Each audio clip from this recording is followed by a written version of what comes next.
하나님의 말씀을 교독하겠습니다. 고린도전서 2장 14절부터 3장 3절까지 교독합니다. 2장 14절에서 3장 3절까지 교독합니다. 육에 속한 사람은 하나님의 성령의 일들을 받지 아니하나니 이는 그것들이 그에게는 어리석게 보이며 또 그는 그것들을 알 수도 없나니 그러한 일은 영적으로 분별되기 때문이라.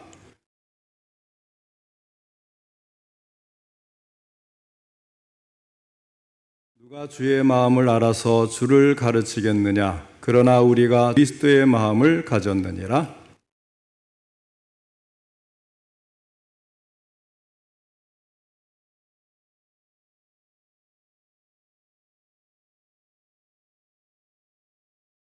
내가 너희를 젖으로 먹이고 밥으로 아니하였노니 이는 너희가 감당하지 못하였음이거니와 지금도 못하리라.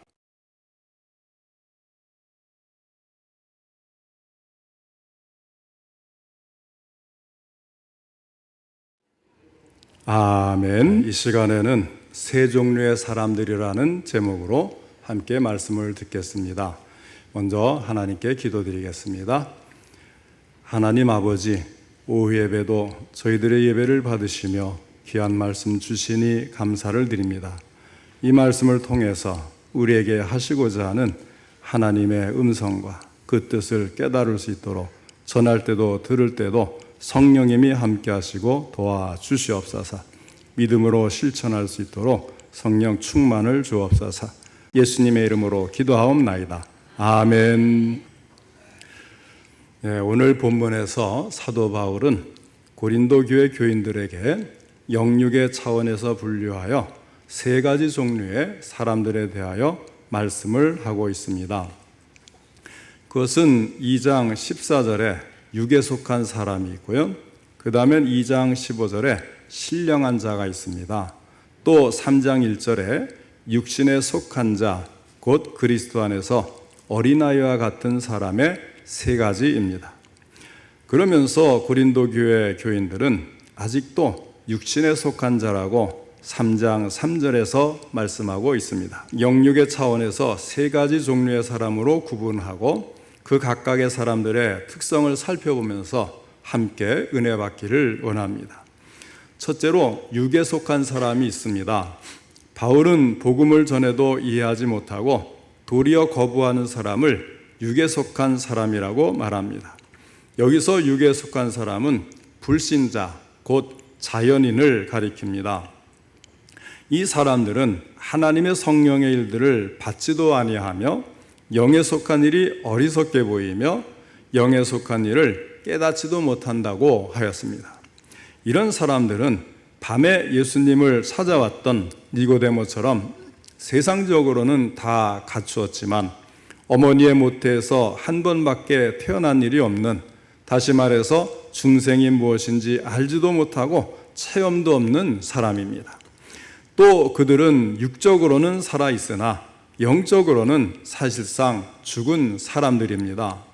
성경이 말씀하고 있는 생과 사의 정의는 세상 사람들이 말하는 생사관과는 다릅니다. 창세기 2장 17절에 보면 하나님께서는 아담을 향하여 선악을 알게 하는 나무의 열매는 먹지 말라, 내가 먹는 날에는 반드시 죽으리라 하였습니다. 그러나 아담은 그 선악을 알게 하는 나무의 실과를 먹었으나 여전히 죽지 않았습니다. 무엇을 의미합니까? 그는 육적으로는 목숨이 붙어 있어 살아가고 있었지만 영적인 차원에서 보면 죽었다는 것을 의미하는 것입니다. 아담이 하나님과 더 이상 동거하지 못하고 에덴 동산에서 쫓겨났다는 것은 곧 죽음을 의미하기 때문입니다. 영혼이 육신과 분리가 되면 육신이 죽은 거고요. 영혼이 하나님과 분리가 되면 영혼이 죽은 겁니다. 육에 속한 자는 이처럼 죽은 자와 같습니다. 영적으로는 죽은 자입니다. 이 사람들이 복음을 거절하는 이유는 간단합니다. 복음이 그들에게 어리석게 보이기 때문입니다. 그러나 오늘 본문에서는 그것을 역설적으로 말하고 있습니다. 다시 말해서 그들이 복음을 어리석게 보고 거절하는 이유는 성령을 받지 못했기 때문이라는 것입니다. 요한복음 14장 26절에 보혜사 곧 아버지께서 내 이름으로 보내실 성령 그가 너희에게 모든 것을 가르치고 내가 너희에게 말한 모든 것을 생각나리라 했고, 요한복음 16장 13절에는 그러나 진리의 성령이 오시면 그가 너희를 모든 진리 가운데로 인도하시리니 그가 스스로 말하지 않고 오직 들은 것을 말하며 장래일을 너희에게 알리시리라 하였습니다. 성령은 하나님께서 우리에게 은혜로 주신 것들을 알게 하는 역할을 담당을 하시는데, 그 사람들은 복음을 거절하기 때문에 성령을 받을 수 있는 기회를 놓쳐버린 것입니다.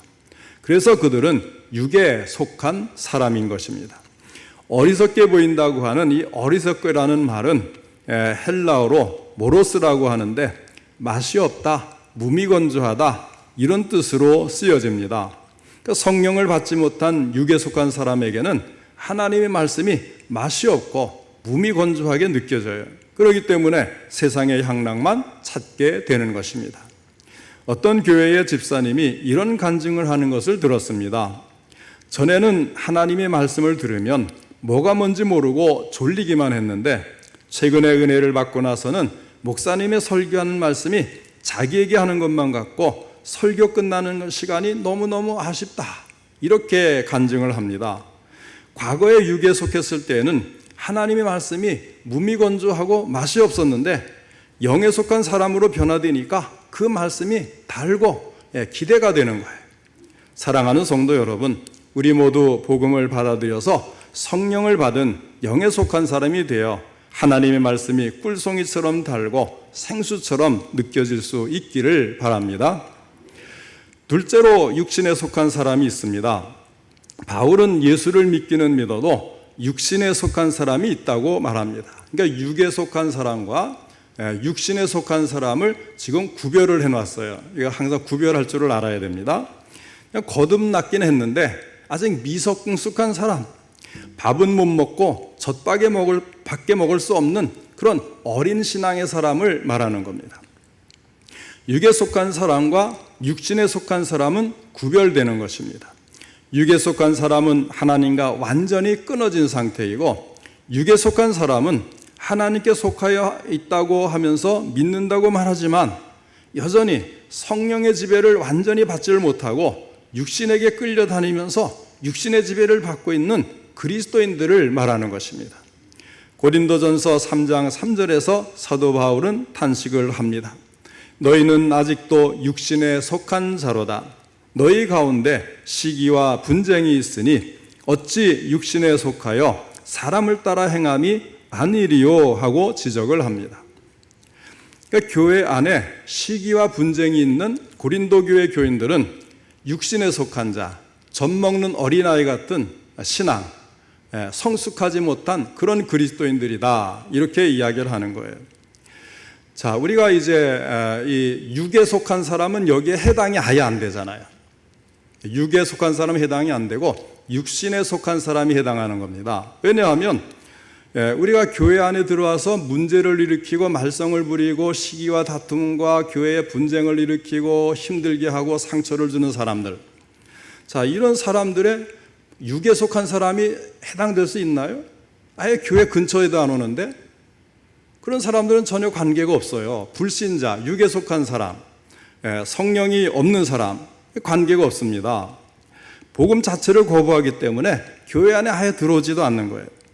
그러니까 그들은 교회를 비판해도 어디서 합니까? 교회 밖에서 하는 거죠. 그것은 무엇을 이야기하느냐 하면 교회 안에서 문제를 일으키는 사람은 결코 불신자가 하는 게 아니라는 거예요. 그렇다고 해서 초신자도 아니에요. 초신자가 뭘 안다고 교회를 어지럽히고 힘들게 하겠어요?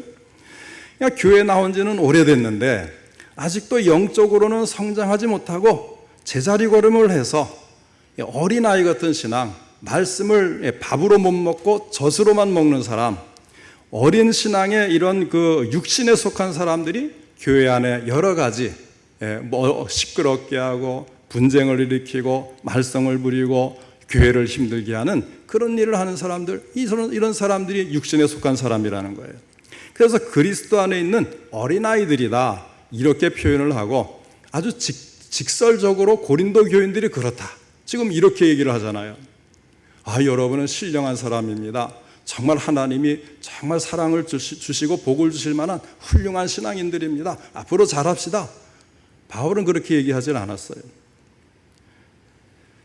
너희는 아직도 육신에 속한 자로다. 너희 가운데 시기와 분쟁이 있으니 어찌 육신에 속하여 사람을 따라 행함이 아니리요.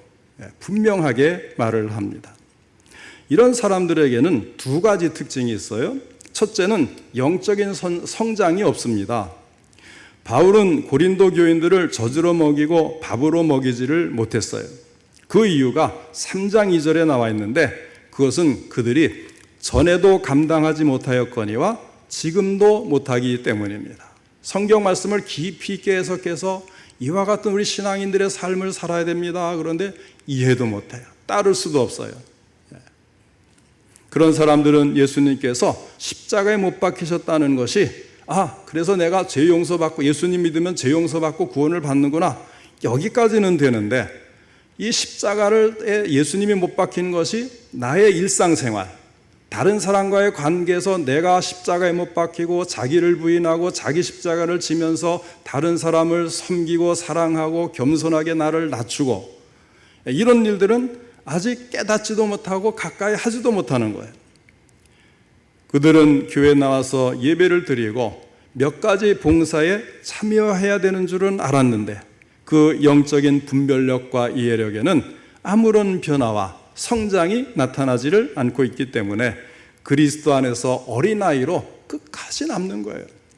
한평생을 신앙생활했는데 끝까지 그리스도 안에서 어린아이로 남아서 육신에 속한 사람이다. 바울이 한탄을 하는 그런 대상의 교인이 되는 겁니다. 그 다음에 두 번째 특징은 그들은 육신에 속하여 사람을 따라 행합니다. 예수 믿는 사람이에요. 하나님을 믿는 사람입니다. 교회에 나오는 사람이에요. 그런데 사람을 따라 행한다는 겁니다. 첫 번째 특징에서 우리는 육신에 속한 사람들이 예수님께서 십자가에 못 박히셨다는 것이 도무지 자기들의 일상생활에는 어떤 관계가 있는지 그런 예수님을 믿는 우리는 어떻게 생활해야 되는지 깨닫지를 못하고 있다고 했습니다. 기초적인 복음은 받아들였는데 하나님께서 하시는 그 심오한 일을 이해할 수가 없는 거예요. 그래서 불신자와 비슷하게 사는 사람들이죠.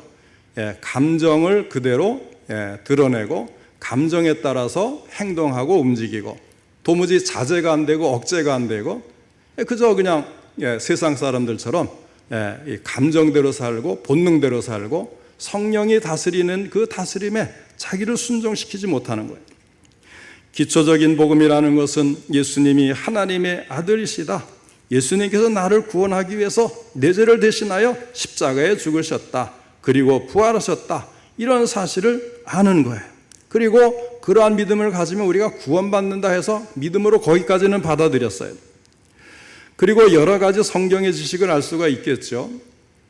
또 교회에 오래 있으면 교회 시스템이라든지 뭐 노회가 어떻고 청회가 어떻고 뭐 다 이제 정보가 오고 가니까 우리가 세상 사람들의 그 조직도 들어가서 한참 지나면 다 알게 되는데 교회 안에서 그런 걸 모를까요? 그럼 그런 지식이 많이 있으면 신앙으로 성숙한 사람인가? 그렇지 않다는 겁니다. 실제적인 생활에서의 행동 기준은 하나님이나 하나님의 말씀이 아니라 인간의 기준을 따라 사는 사람이 되어버리고 만다는 겁니다. 더 자세히 이야기한다면 하나님의 말씀에 대한 지식은 있는데 그보다는 세상의 지혜를 통한 기준이 그들의 행동의 근거가 된다는 겁니다. 더 쉽게 말하면 믿음 따로 생활 따로 교회에서의 행동과 교회 밖에서의 행동이 일치하지 않는 사람. 하긴 뭐 교회 안에서도 말씀 따라 행하지 않고 자기의 성질과 감정대로 사는 사람들이 얼마나 많아요? 고린도 교인들은 신앙생활을 하면서도 그것을 자신들을 위해서 한 것입니다. 자기들의 기쁨을 얻고 자기들의 만족을 얻기 위해서 했어요. 다른 사람들은 오직 자기 자신의 요구를 만족시키는 수단으로만 생각했던 겁니다. 그러니까 내가 그 사람을 섬기고 그 사람이 나를 기분 나쁘게 해도 난 예수 믿는 사람이니까 나를 죽이고 끝까지 사랑하고 섬겨야지 이것이 아니고 그 사람이 나를 위해서 섬겨주지 않는다고, 교회가 나를 위해서 특별하게 해주지 않는다고 불만을 터뜨리는 그런 사람들이라는 거예요. 교회 공동체 안에서 다른 사람들을 존중해 주기보다는 내가 더 존중받기를 원한 겁니다. 누가 더 사람들에게 더 많이 관심을 받고 사랑을 받는가? 나는 좀 이제 좀 따돌림을 받는 것 같고 사람들이 좀 멀리하는 것 같다. 그러면 여기에서 불만스럽게 움직이게 되는 것입니다. 그것이 바로 시기와 분쟁으로 나타난 거예요. 너희 가운데 시기와 분쟁이 있으니 너희는 이 육신에 속한 사람, 어린아이와 같은 신앙, 그런 사람들이다, 이렇게 말을 하는 거예요. 그러니까 시기와 분쟁이 교회마다 참 많이 나타나더라고요. 어쩌면 그렇게 교회마다 시기와 분쟁이 없는 교회가 없는지, 교회 고린도 교회를 향한 이 사도 바울의 그 탄식은 정말 주님이 우리 교회들을 보면서 정말 얼마나 많은 탄식을 하실까, 이런 생각을 하지 않을 수 없을 정도로 왜 교회마다 이 어린아이와 같은 신앙에 시기와 분쟁이 있는가? 그러면 목사님, 장로님, 권사님들은 정말 신앙이 연륜이나 직분이나 신앙이 높기 때문에 시기와 분쟁이 없는가? 그렇습니까? 오히려 평신도보다도 그런 분들이 더 시기와 분쟁이 많은 것 같아요. 육신이라는 것이 나타내주는 의미가 무엇입니까? 육신이라는 말은 하나님께 반항하고 자기 주장대로 살려고 하는 인간의 죄성을 말하는 것입니다. 겉모양은 그리스도인인데 실제로 그들은 육신의 기준을 따라서 행했던 것입니다. 믿는다고 하면서도 복음을 따라 살지 않고 세상에 유행하는 가치관을 따라 살고 있는 사람들이 바로 육신에 속한 사람입니다. 여러분, 이 사람들이 예수 믿는 사람이라고 여기서 말을 하고 있어요. 부인하지 않습니다. 그러니까 구원받은 사람들이에요. 그런데 세상 사람들과 다를 바 없이 살고 육신에 속한 사람이다, 바울이 아주 대놓고 이야기를 하잖아요. 셋째로 바울은 신령한 자들에 대해서도 말씀해주고 있습니다. 이것은 또한 2장 6절에서 말하는 온전한 자들과 같은 사람들입니다. 그렇다고 신령한 자라 온전한 자라 그러면 온전하다는 건 완전하다는 뜻이 있는데, 그럼 이 사람들은 완전하고 흠이 없는 사람이냐? 그런 건 아니에요. 그렇다고 완전한 사람은 없어요. 우리는 그러한 사람들을 완전하지는 않지만 성숙한 그리스도인들이다, 이렇게 말을 합니다. 이 사람들은 성령의 지배와 인도를 받는 영적인 사람들입니다. 그렇기 때문에 참된 이해와 분별력을 가지고 복음의 깊은 뜻을 깨닫기 때문에 날마다 성장하고 성숙해가는 변화된 삶을 삽니다. 쉽게 말하면 영적인 성장이 있는 사람들입니다. 신령한 자, 곧 영적으로 성장하는 성숙한 그리스도인들의 특성은 어떤 것들인지 여기에 나오는 대로 또 살펴보겠습니다.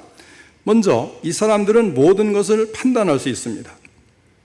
앞에서 말씀드린 것처럼 모든 것을 판단하는 사람들은 하나님이 하시는 일들을 깨닫는 사람들입니다.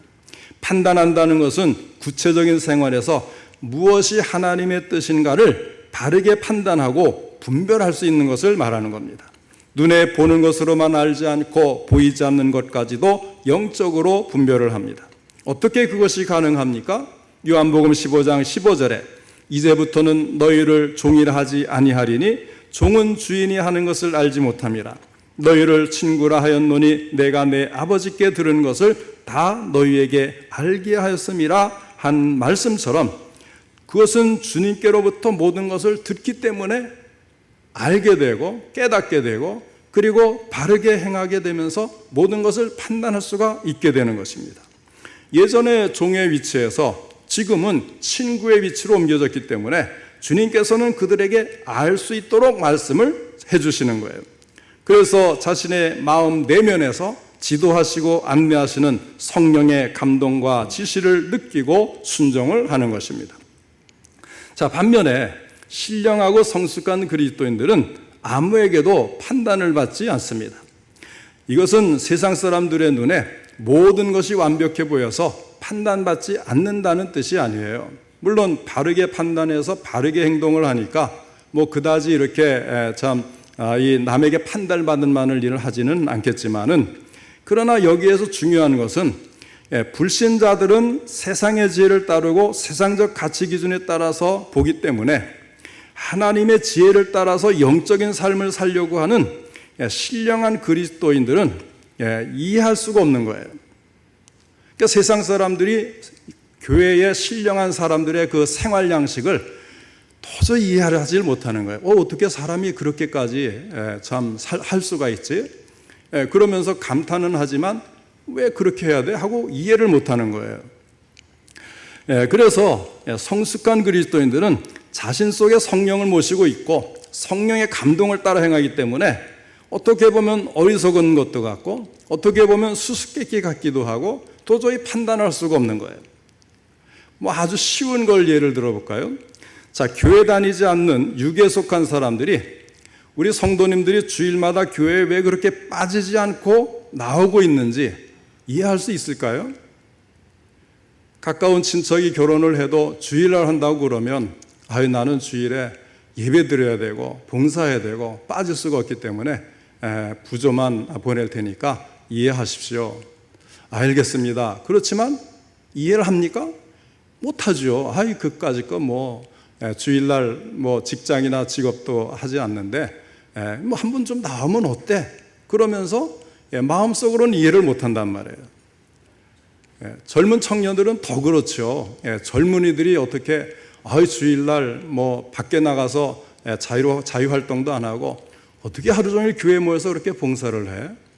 그래서 이 젊은 사람들이 또 이 11조를 내는 것을 주변 사람들이 이해를 못한다 그러잖아요. 어떻게 11조를 다 할 수 있느냐? 같이 교회 다니는 청년들끼리도 서로 11조 하는 청년을 이해를 못하는 거예요.